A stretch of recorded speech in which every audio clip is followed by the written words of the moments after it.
2025 has been a great year for Ninjago in terms of the sets, getting 24 of them this year, and in this video, I'm gonna rank them all, from the good to the great, and finally the overpriced. Oh boy, it was not easy, but you know what is easy though? Hitting that subscribe button, so why don't y'all go ahead and do it right now. Seriously, it would do a ton to help support the channel. Anyway, on with the ranking. Here at last place, we have Rogue vs Drix's race car duel. Now, I say this every time I make a ranking, but it's a 4+ set, it's overpriced, the two car builds look kinda ugly, the minifigure selection is okay, but Nia isn't the best version of herself, which kinda bugs me, though Drix is the standout minifigure in this set, but he literally comes in a set that's $13 cheaper. Moving on to number 23, we have the other 4+ set. This time it's the Ninja Spinjitzu Temple, and for a 4+ set, this set doesn't look too bad. Honestly, I like the overall silhouette of the temple. It's fairly substantial, there's a lot of room to pose and play with minifigures. I like the dragon designing, those printed pieces look good.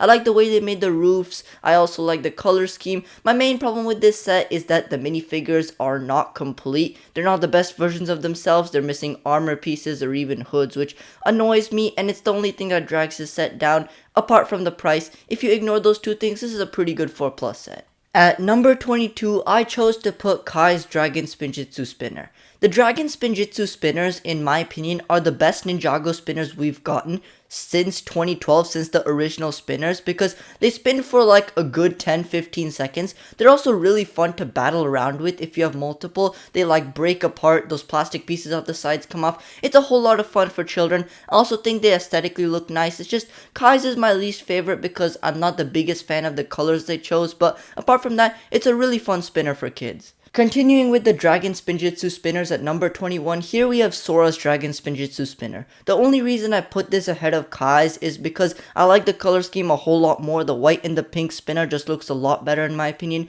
The Sora minifigure is pretty disappointing though. They didn't even give her a new suit, it's just Sora's old torso and legs. But this set does have a Dragonian warrior instead of a Dragonian scout, so yeah, another really good spinner overall. Entering the top 20, we have Kai's Mech Storm Rider. Look, I love it when Ninjago does new things, but this set is just personally not all that interesting to me. It is unique, but the only good part of this build, in my opinion, are those thrusters out of the side. The mech and the body of the Storm Rider just aren't all too special, in my opinion. The minifigure selection is also disappointing, only 3 minifigures, and for this wholly uninteresting set, LEGO is asking me to pay $50, which is an insane price, for only like some 300 odd pieces. I don't get where they got that price from, and it just kind of ruins this set for me. If this set was maybe $30, it would have been like top 15 maybe, because it's not a bad set. It's a decent set. It's just uninteresting with the terrible price, and that's why it's low. At number 19, I have Lloyd's Pullback Race Car. This set is a kid's set through and through. If you're an older collector or someone who likes displaying their sets, this set's not really for you. I mean, it's a really simplistic design. The back of the car doesn't look all that great, but it's made like that way to incorporate the pullback play feature, and the pullback play feature is a lot of fun for kids. I know that as a kid, I would have absolutely eaten up this play feature, playing with it on end for hours, and that's why they made this set, which honestly I don't mind. For $25, I would have liked one extra minifigure, and Lloyd also doesn't come with this armor, which is very strange to me personally, but the car looks decent, it's fun to play with, and I can imagine this is a pretty fun one to pick up for kids. Next up at number 18, I chose to put Lloyd's Green Forest Dragon. This set is solely here because of that dragon. The minifigure selection is really nothing too special. The Young Dragon Ryu recolor is cool. We get a Dragonian Scout, which is kind of disappointing because I do like the warrior a lot more. And the Lloyd minifigure in this set is just weird. Like, it's not even the Lloyd minifigure from this season. He's just a mishmash of previous Lloyd suits, which I find strange. But the dragon in this set is extremely clean. The body is very well built, the legs look good, the color scheme is great, I love that printed head, and those wings also look fantastic. Going on to number 17, I have Kai's Motorcycle Speed Race. This set for $10 is a fantastic set. It comes with 2 great minifigures. You get that Kai, who apart from this set only comes in a $100 set, and you get one of the generic army buildable Spectral Dragonians, who is always fantastic to get in a cheap set for kids. This set also has a battle aspect to it, where you have a good guy build and a bad guy build, so I can imagine a lot of kids having fun playing around with this set, but it's not just kids. This set is pretty much for everyone. It comes with 2 great great minifigures at a cheap price, so this one was pretty much a must buy for every Ninjago fan. Going back to the spinners, with number 16, we have the Dragon Spinjitzu Battle Pack. This set is just a whole lot of fun. It comes with 2 spinners so you can battle them together. That's a whole lot of fun. Not to mention you also have a side build on the side where you can kind of practice hitting your spinners into it. It'll break apart if you aim your spinners correctly, which is, again, really fun for kids. I can imagine a lot of kids having fun with the spinner battle and also the spinner build. I also love the minifigures. You get Lord Roz, Blood Moon Roz, who is one of the best Dragons Rising minifigures so far, in just a $20 set. So this set is a fairly inconsequential pickup at only $20, but it comes with great minifigures. It's a great playset. Not too many complaints for this one. Entering the top 15, we have Eren Spinjitzu Battle Mech. You all know how much I love the elemental power mechs, and this set is no different. I love the way they made the legs. The shaping is fantastic. The arms aren't the best things in the world, but I like the asymmetry in terms of the colors. I also like the torso. It's a bit simple, but it's not too bad. This is also an elemental power mech basically, so the posability and articulation are both fantastic. The size on this mech is just the right scale to allow for a lot of posability, so this set, again, it's a good looking set with a lot of posability that's great for kids and it's great to put on display. It's just a great mech at a great price. Going on to number 14, I have the Ninja Combat Vehicle. I'm just gonna address the elephant in the room. This set is an absolutely atrocious value at $100. I can imagine just a couple of years ago this set would have been sold for maybe like $60, and I know inflation is a thing, that's not really Lego's fault, but come on, inflation isn't that bad. Not to mention, this build, like, it's good.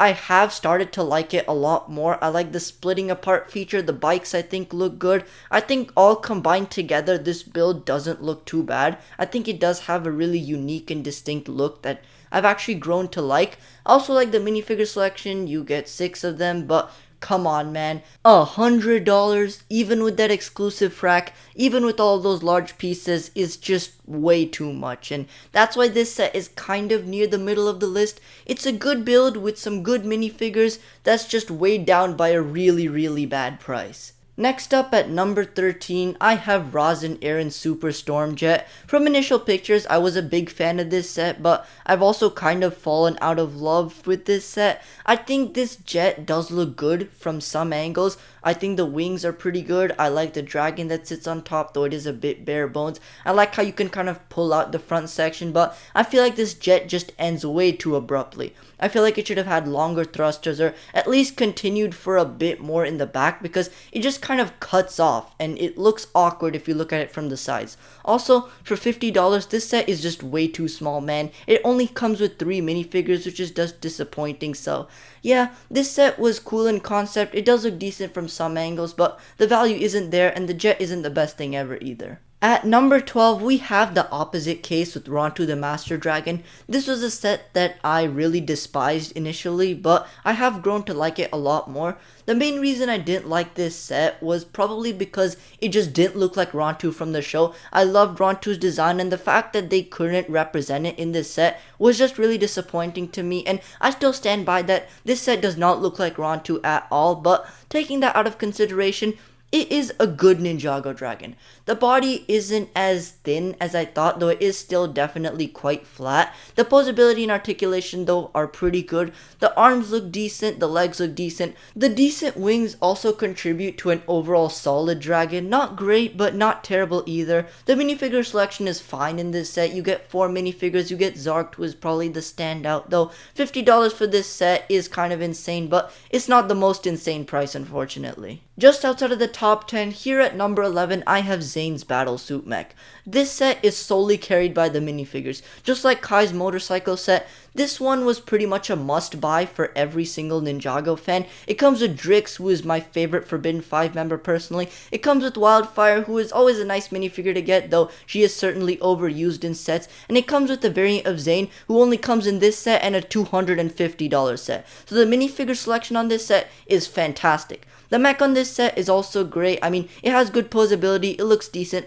There's not too much more you can ask out of a mech this scale, so this set was just a solid one for kids and a solid one for adults who want some minifigures. So in short, this set was a great one for everyone. Entering the top 10, we have Rogue's Mech Dragon Rider. This set is a really good set, but The thing about this set is that it's not fantastic. It's not bad, it's not even okay, it is really good. It's just not amazing. It does everything better than average. I love the shaping, the color scheme is good, the way they attach the head is good, I like the curve, I like how much it's like a T-Rex. It also does have a good bit of posability with the legs, and I love the way those legs are made as well. The mech on top can ride really neatly, and even with the mech, there's a lot of poses you can get out of this dragon with the mech on top. The minifigure selection is okay. It only comes with 4 minifigures though. The price is kind of a tough pill to swallow. $75 is a bit too much for this set. It was technically only supposed to be $70, but even that is a bit overpriced. I think that $60 to $65 would have been fair for this set, but because this set just looks really good, and it does the posability and everything so well, and it comes with an exclusive rocks, I'm gonna put it in the top 10. Next up at number 9, we have the Arc Dragon of Focus. It has been like 5 months since this set released, and I still haven't made up my thoughts about this set. Don't get me wrong, I am still overwhelmingly positive, which is why this set is in the top 10, but it's not like an amazing set. It's not a perfect set by any means. The thing that I go back and forth on most is the front area because yes, it is inorganic, but I think the shaping was done really well, and I like that play feature with the missile shooting out of the chest. I think that missile actually looks good even when it's in the chest, and the way they integrate the necks, it looks a bit blocky, but it also doesn't look terrible, and it does work. You can definitely see where it splits off into the 2 necks. The back of the body is okay. I'm not really the biggest fan of how thin it gets, but the transition isn't super drastic, I guess, because you have that sliding section that incorporates into the play feature. The heads are both fine, the legs are okay, the wings are okay, the play feature with the wings is like, it's decent. I wish the wings had more posability though. Speaking of posability, the posability on this entire dragon just isn't the best because the back legs can't move. However, I think the 2-headed look with this dragon, the 2 different colors they chose, the tan and the purple, work together very well. So I think this set is pretty decent in terms of the builds. The minifigures in this set are fantastic. You get Pixel, you get 2 of the Forbidden 5. I mean, it's an amazing minifigure selection. The price is a bit iffy, but this set overall I think is good. Going on to number 8, we have the Ninjago City Workshops. Some of you might be surprised that this isn't number 1, but I feel like this set is just a tier below the other Ninjago City sets. Even Ninjago City Docks, which I felt like was a tier below the other Ninjago City sets, this set is a tier below that. So it's just really not up to par in my opinion. And for the price they're charging, which is $250, this set needs to be like pretty much close to perfect, and it's just not really. The build is good looking, don't get me wrong. I like the mech looks decent, but it's just a bit empty. The build doesn't have the same vibrance, the same like bustling with activity that Ninjago City Gardens or even the original Ninjago City had. The minifigure selection in this set is just so bland, and that honestly kills it for me. You have like a mediocre city with just a bad minifigure selection. If we got some good minifigures, I might bump it up a spot or 2, but as it stands, I just don't think the set is worth the price. At number 7, I have the Dragonian Storm Village. Yes, I put this set above the Ninjago City Workshops. It is so good.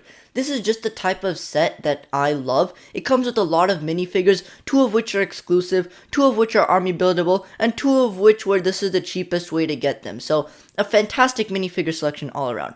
The build is a bit small, and it's not the best looking, honestly. I feel like they could have put a bit more into the build, but I feel like since so much budget went into the minifigures, and pretty much the reason why anyone's gonna buy this set is because of the minifigures, I don't really mind it that much, and the minifigures are just rock solid. The detailing is amazing on all of them. This is a fairly decent set for children to play with, but it's also a great set for collectors who want, like, the exclusive Mora, for example. I doubt he's going to be coming in another set anytime soon, so this set's the perfect opportunity to get him. The price is a bit much, I will agree, considering how small the build is, but I don't think it's too big of a deal, and honestly, I think this set is just fantastic for its minifigures. Just outside of the top 5, here at number 6, I have the Fire Knight mech.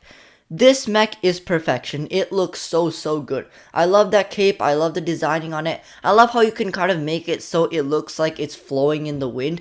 The articulation on this mech is second to pretty much only Cole's Titan Dragon mech, which is an insane achievement considering how much articulation that set had. This mech has knee articulation, ankle articulation, and of course like all the typical elbow articulation as well. So this mech is an extremely posable mech, which definitely helps because this is supposed to be a display set and you can get it into so many cool poses. It also comes with this amazing stand where you can get it into this sick pose to make it look like it's fighting a sea monster. I mean, that just looks so cool on display. In terms of display, this set is second only to the Guardian Dragon, which we'll talk about in just a minute. The thing that kind of bugs me about this set is the price though.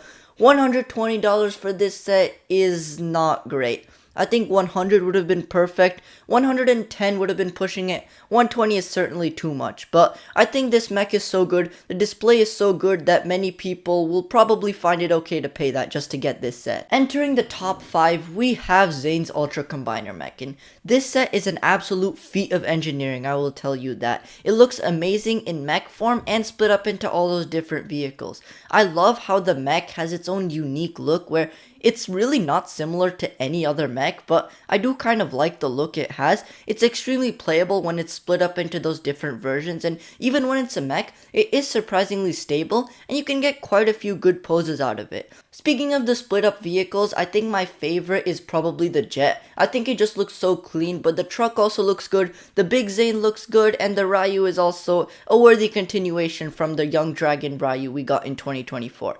Overall, I think in terms of build, this set is fantastic, but the minifigures back this set up too. You get Knocked, you get Pixel, and overall you just get a bunch of minifigures to play around with, and for the $100 price point, this set is absolutely worth it. Next up at number 4, we have the Temple Bounty.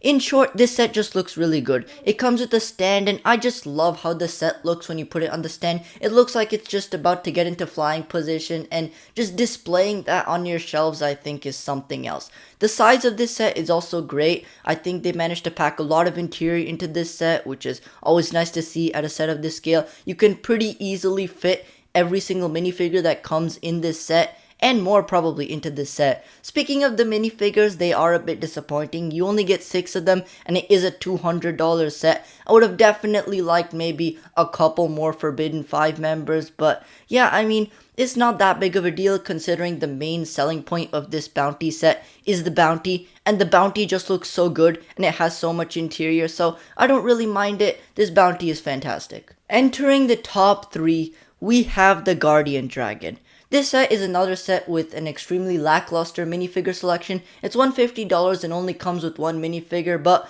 I do not mind that one bit because it's clear they put all of their effort into the build and it paid off because this build is absolutely fantastic. Firstly, you have the wings. The wings just give this set such a massive presence.